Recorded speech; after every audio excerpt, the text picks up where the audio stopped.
The battalion commander performed his tactical damage assessment by helicopter. His personal observations, combined with the radiological data collected, provided the information necessary to complete his estimate of the situation. In the event radiation intensities had prevented him from following his primary plan, he would have had to implement a contingency plan. His information, however, assured him that his primary plan could be followed. This plan called for 2 platoons of Company A to attack Objective 1 along this axis, while the 3rd platoon secured the battalion's right flank by seizing the shoulder of the penetration.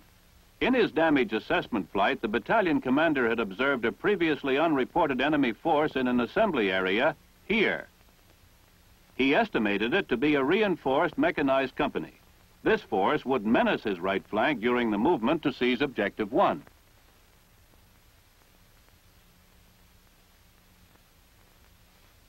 The battalion commander, therefore, decided to engage this target of opportunity with 2 nuclear rounds, as soon as he could displace his Davy Crockett launchers within range of the target. Meanwhile, he would contain this enemy force with artillery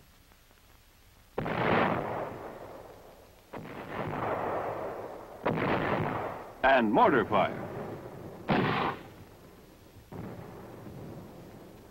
Troops were ordered into their carriers in preparation for the attack as soon as the battalion commander had determined that his primary plan could be implemented.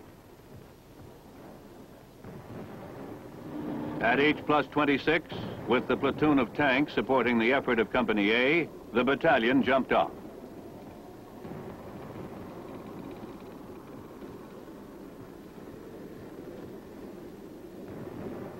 Artillery and mortar fires supported the advance.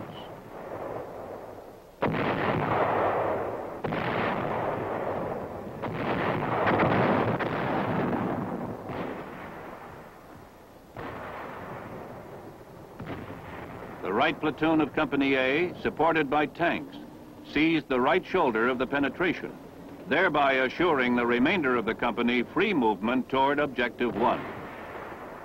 Artillery and mortar fire on the target of opportunity prevented this enemy element from interfering with the advance to Objective 1. When the right platoon secured the right shoulder, the tanks with this unit were in position to supplement the artillery and mortar fire on the target of opportunity. When the Company Minus reached its dismount point, all elements of the battalion were able to begin the final phase of the attack. Supporting fires lifted and shifted on call from the company commanders.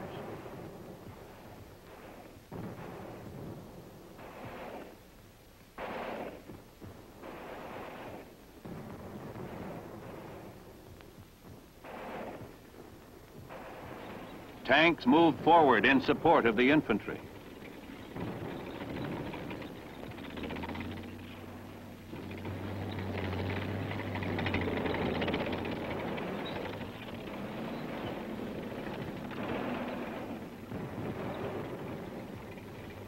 By this time, the light Davy Crockett, which had been displacing in the rear of the advance, was in position to begin adjustment of fire on the target of opportunity. The heavy system was required to alter its route of displacement because of radiation intensities, and was therefore somewhat delayed going into position.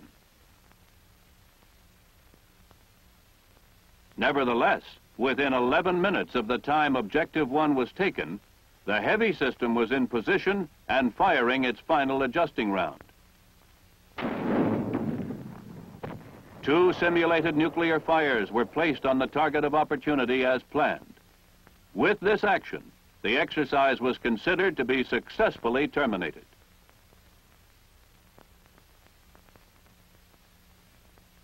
Immediately following the exercise, the battalion employed standard unit decontamination procedures to ensure that vehicles and men were freed of the main possible source of radiological contamination.